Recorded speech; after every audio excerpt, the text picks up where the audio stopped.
We'll call this meeting to order, please. Good evening. So good to be back. On our agenda today, we have the San Benito CISD Board of Trustees meeting, Curriculum Committee meeting. I'll call this meeting to order at exactly 5:31. And presentation of communities in school, agenda number 2. Who do we have?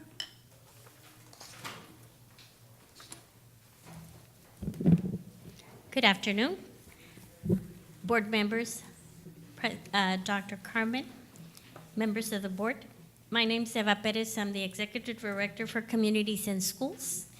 And in the portfolio that we just gave you, we have 3 things that we're going to go ahead and go over to discuss. And this is the participation of communities in schools, what we did during the month of June, which is to assist with the summer program.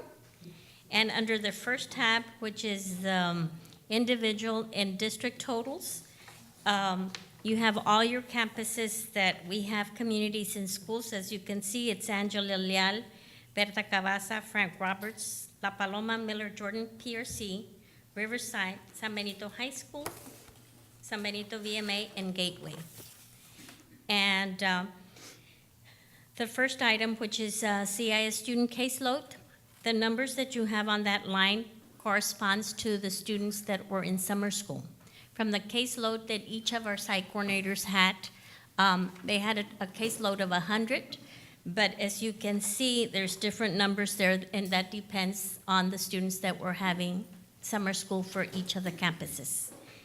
The rest of the, aside from our CIS students, the second line, which is CIS non-CIS students, these are students that are not CIS, but CIS went ahead and gave them services. And so we have a total of 430 for the 10 schools that we provide services. And then we have the different line items. We have phone calls for our parents. As you can see, there was a total of 203. We have home visits. There was 42 home visits in total. CIS parent conferences, we had a total of 7. We had uniform assistance, we had 17 students that received. School supplies assistance for the month of June was 50. And then we have healthy snacks that were given for a total of 104 students. This was done during the month of June at the different campuses where summer school services were being provided. If you look at the second tab, we have the calendars for the month of June. And this is the services that were provided to our summer students. And CIS has continued to provide ongoing services, meaning if it's academics that they were going for, we're there to encourage the students. If there's any basic needs that they need in order for them to perform their academic services, then we provide. Also, we help out with attendance. That means we do phone calls, we do home visits, we do parent conferences, anything to get the students to make sure that they come to school. We also help out with benchmark. We help monitor the students. Anything that the school asks CIS staff to assist, and most of the time it's monitoring the bathrooms or things like to make sure that we are part of the testing as well. We cannot be in the classroom because we're not certified, but we're there to assist however they want us to use us. And then the last tab is your monthly principal report, and this is basically the counts of services that were given on an individual basis for each of the campuses. And you have Angela Leal.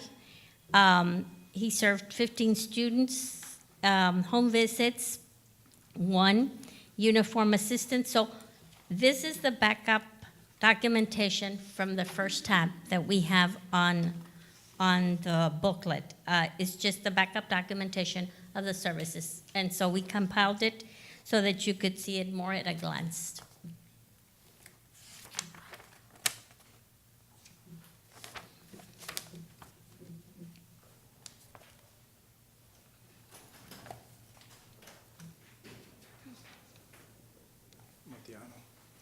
Do you have any questions? I want to thank you for giving this assistance to the students. I noticed that Gateway has a lot of kids. You have only 11 CIS students, but you're helping, the phone calls, the non-CIS, everything that you do to help them get to school and do their work. So I want to thank you for doing everything you all do for these kids. And Thank thank you. And as you recall, last year, at the beginning of the school year, we only had PRC. Right. And so toward the middle, I want to say in January, we went ahead and added Gateway. Okay. And so the young lady that we placed there at Gateway has really done a tremendous Yes. job. She has gone above and beyond to help the students, and as you can see, the numbers reflect to her services that Yes, she they is there. do. So What is her name, ma'am? Yeah. Alondra Ortiz. Okay, I think I might have met her when I was up there last week, but, okay, Yes. Alondra Ortiz, okay. Alondra Ortiz. I'll make sure to thank her myself when I get over there. Thank you. Quick question. Thank you, Yes. first of all, for the report. I know previously the board's wishes were to have a quarterly report, so thank you for Yes. following through on that. My question is on the discrepancy between CIS students and non-CIS students. Is that typical throughout other districts? Yes. And what does that do to CIS students that may not be identified as in terms of needing any type of assistance? Well, as I mentioned before in our prior meetings, we do not turn anybody away. So anybody that comes to our office, we have to identify them because we fall under TA and we have a caseload. So if they're not in our caseload, then we have to identify them as non-CIS. And so when we put non-CIS, we put in all our data into the data that is linked to TA. And so in order for us to identify those services, they have to be under non-CIS. So when we give out services to non-CIS, that means that if a child comes in and they say that they need uniforms because they don't have, if we have it, it's given to them. If they need school supplies, we give it to them. Even though they're not in our caseload, we try to provide whatever they may need. We want to make sure that they have it so that that child is in school. That also gives the site coordinator an opportunity to talk to the student to see what is going on with the student. And those students that come in can be one of our candidates toward becoming a CIS student, depending on the needs of that student.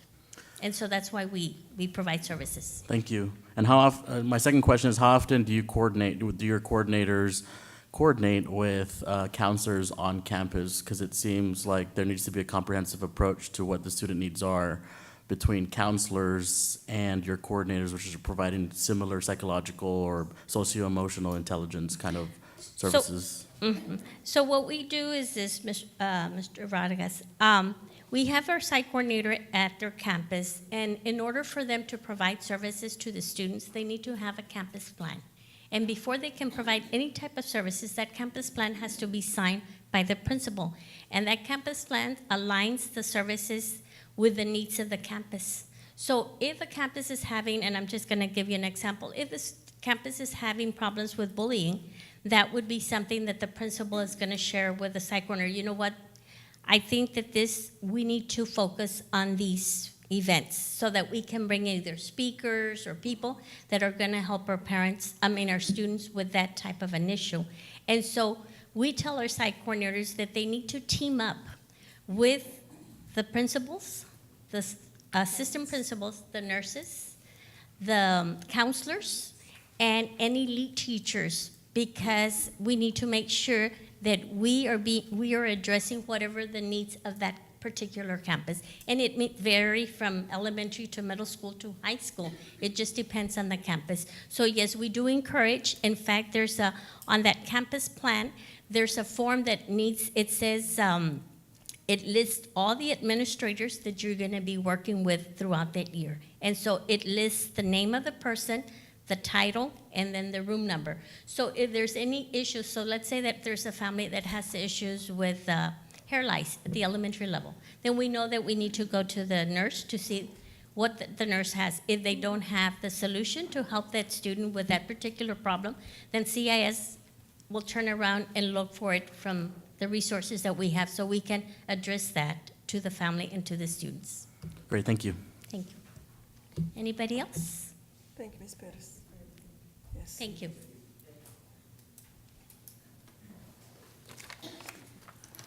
Agenda item 3, review and discussion of the agreement between the San Benito CISD and the Texas Curriculum Management Cooperative for 2018-2019 school year. Ms. Gina Ortiz.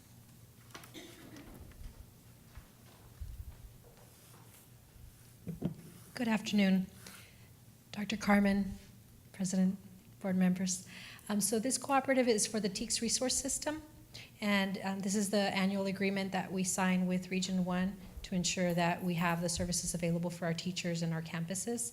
And it also includes an additional component as well that has exemplar lessons for our campuses.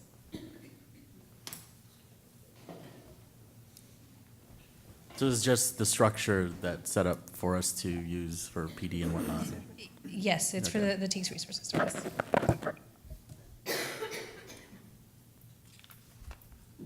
Any questions? Thank you. Thank you. Agenda item 4, review, discussion of memorandum of understanding between the San Benito CISD and the Rio Hondo as ISD Cosmetology 2, Cosmetology 2 Lab and Innovative for the 2018-2019 school year. Mr. Guerra?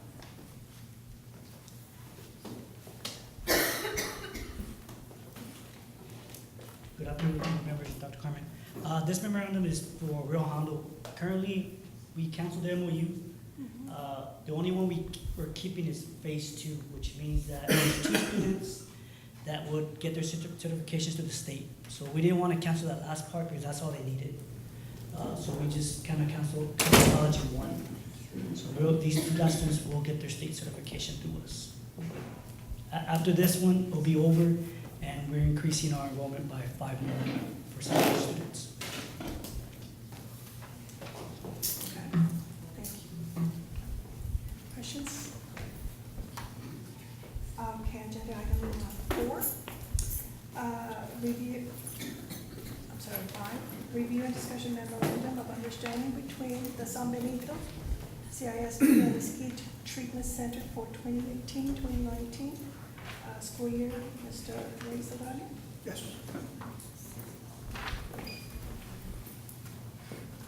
Good afternoon, Dr. Carmen and fellow board members. Basically, we're asking for approval for this MOU in regards to the Mesquite Treatment Center. Basically, the purpose of this agreement is to provide an outpatient chemical dependency treatment services to San Benito CISD students at no cost, to San Benito CISD with parental consultation and consent. And some of the services that they provide for our students are outpatient chemical dependency counseling, substance abuse intervention, referrals for substance abuse prevention and education, referrals to inpatient placement, drug testing, referrals for family counseling, and referrals for mental health and mental health treatment. We've been in cooperation with this particular group for about 10 years. Just so you all know, they really are very instrumental in helping our students and their families that are chemical dependent, and they really do a very good job. I've been able to witness that the years that I've been there, and I think any other administrator that has been at that campus that has been a part of this program would tell you it's very successful. Which campus is that, Mr. PRC, Positive Redirection Center, yes. And it's at no cost to the It's at no cost, yeah, no cost. So this is solely from the PRC? Pretty much the PRC, yes, sir. Okay. So no other campuses can recommend services? Well, what happens is those kids end up at PRC, so that's because they got sent there due to drugs at their home campus. Once they're with us, then they're getting this particular counseling and treatment there. Thank you. So it's a win-win. So, Mr. Solani, I got a question for you. Is this a grant? Or how long is this? No, it's a yearly contract that comes out. It's an MOU, so every year it comes up for review for the board to accept and the superintendent. And like I said, it's been very good to our students for at least 10 years that I can remember. And it's been They're very paid instrumental. by Medicare and Medicaid and Yeah. other governmental entities. So it's just That it's a company. third-party company that comes in and And charges, And and charges. charges, Yeah. yes, sir. all right, Pretty thank much you, how it sir. works. Appreciate it, thank you. Any other questions? Thank you. Welcome. Thank you, sir. Welcome. Item number 6, review, discussion, memorandum of understanding between San Benito CIS and STEAM's Alumni Association Incorporation for 2018-2019 school year. Mr. Madrigal? Yes, ma'am, this is just, this is another agreement that we've had in place. This agreement is between us and the South Texas Engineering, Math, and Science Program. Some of the programs that we have here in place with at San Benito are for example, the Green Power USA, the green cards that we use, and some of the overnight trips that we take to different state parks throughout the state, but that's paid for and covered under this cost right here. So it's no cost to our students that participate because the district picks up the cost for those kids to participate in those experiences. And there are, if you look on the following pages, there are approximately, I don't know, 12 or 15 different trips that they'll be taking throughout the year, different groups of kids that are a part of this program. Oh.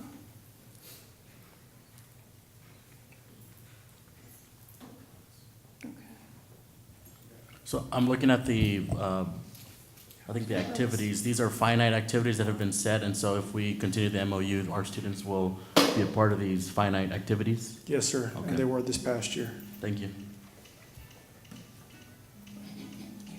Thank you, sir. Agenda item number 7. Review, discussion of approval of state compensatory resource guide for 2018-2019 school year. Mr. Madrigal? Yes, ma'am, and the state comp ed guide, this is a poly and procedural manual. These are things that we have to follow if we're going to use state comp ed money to help our kids here. The only things that were changed here from last year to this year were the dates and the titles of different people. This is something that we have to fill out every year, and it's just to make sure that every one of our children have the same opportunities, and that's what this money's used for, through the state comp ed.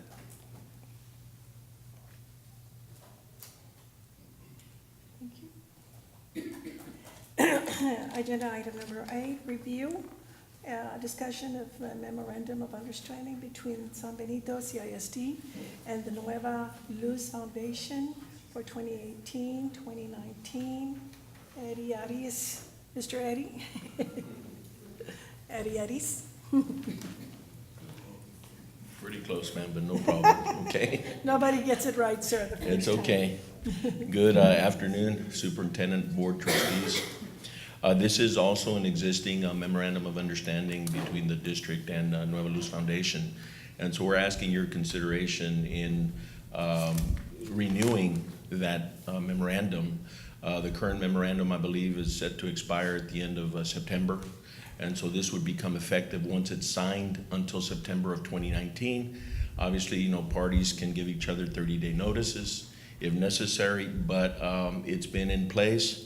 I did check with a couple of the schools where services were provided. This is a nonprofit organization that provides post-traumatic stress disorder counseling.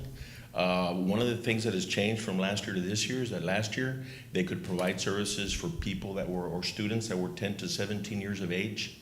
They have now increased that so that they can now see students from ages 6 to 17 and then young adults from 18 to 25. So that would be very helpful when it comes to some of like our high school students. And so again, they, in checking with some of the principals and some of the counselors, they gave me the thumbs up. So I just wanted to provide that information to you all. Okay, Thank you, sir. thank you all. I guess any committee concerns? I just want to share a little bit of data with you real quickly. Peggy, can we pull it up on the TVs?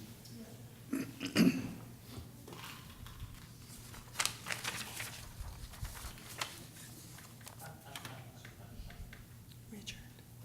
And some of us- Oh, okay.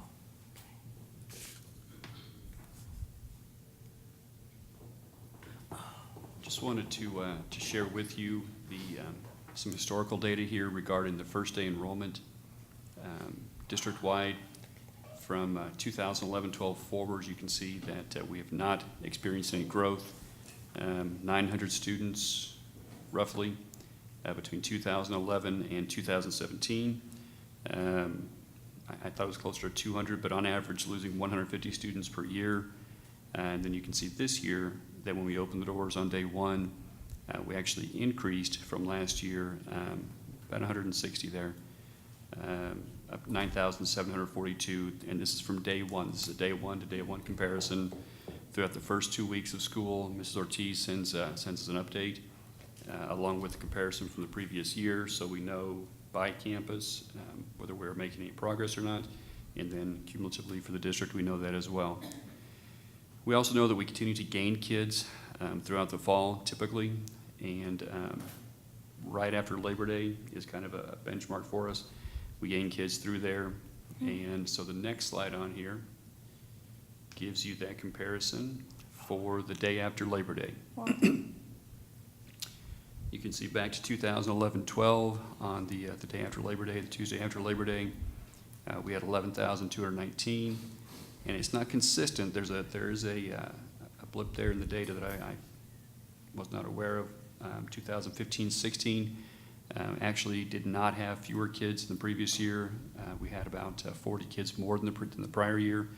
But other than that, consistently, we have fewer kids at that checkpoint or data point as well. Again, until this year, you see 10,437. So we're up a little over 160 students by day 7 this year, as compared to the Tuesday after Labor Day last year. Now, I will clarify a little bit on that day 1 data. We took out the Southwest Key students, but for the first 5 days, we will be claiming ADA for those kids until TEA told us no. But I wanted to be an apples-to-apples comparison. So these numbers on day 1 and on the Tuesday after Labor Day do not include the Southwest Key students. These are non-Southwest Key numbers. So you can see it looks like we made a little bit of progress moving in the correct direction, and we are hopeful that we'll continue to have kids come back to us this fall, and we'll continue to be above where we were last year. So Thank you, Dr. thank you, Dr. Carmen. I just want to say thank you for highlighting this explicitly, because I think it's fair to say since 2011, we have been losing students until this year. So, and I want to make sure that people understand that just didn't happen by coincidence. We've worked, I believe, as a board, previous boards that have been here, previous administrations have, and those of you who have been with us for the ride. It's been a ride, it's been a roller coaster, but I think now we're in a good place financially, operationally, and whatnot. And so we're seeing the fruits of that labor. Contrary to what community members may say about us right now, either through letters or, whatever underground black market thing you have going on, but the numbers don't lie. Kids are coming to us. Kids are coming to us. And so I want to make sure that as board president and as a board, we understand and continue to emphasize the positivity of this district and the fact that we are finally gaining students. That has not happened in the last couple of years. So I want to make sure that we hit that point really hard tonight. So thank you, Dr. Carmen, for pointing that out. And Dr. Carmen's message at convocation was that y'all are ambassadors of this district. So take this data and be ambassadors for it. If you hear somebody talking negative about this district, if you see an article, if you see a Facebook post or whatever, defend us. Be an ambassador for the district, because we are definitely on the move and we're doing great things. So I want to make sure that we, as a district and as a board, understand that, continue moving forward. Thank you. Thank you. Well said, Mr. Vargas, on my behalf, as a board member, only being here a year, it's pretty awesome to see the transition that our school district have made in a very short period of time. We as board members can't take all the credit for it. As a matter of fact, I want to thank Dr. Carmen's administrative staff, but more importantly, your teachers at the front line. Without you all, the parents wouldn't entrust us with their kids. So at the end of the day, we've talked about this before. There's always going to be, some negativity out there, but that's okay. You know, at the end of the day, you know, facts, numbers don't lie, and we will continue moving the district forward in a positive manner. So we welcome you all to join us for the ride, and we will be here for that ride, and we will make San Benito the gold standard. Thank you all very much. I want to thank Dr. Carmen as well for his leadership with the board. It's been nothing but professional, very outstanding. He's been here exactly 1 year with us, 1 year, and look at the amount of success that has occurred in San Benito. We have done tremendous. We will continue to do a tremendous job with your help and your representation as ambassadors, like Mr. Vargas said. So thank you all. Thank you, campus, for us. And we love you all very much. Thank you. Thank you.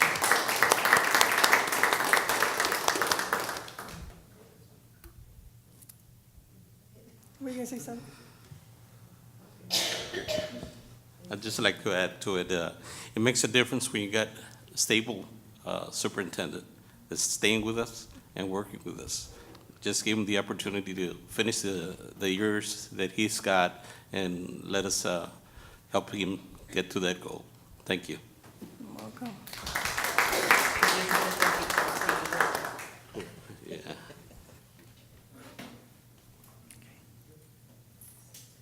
So, no?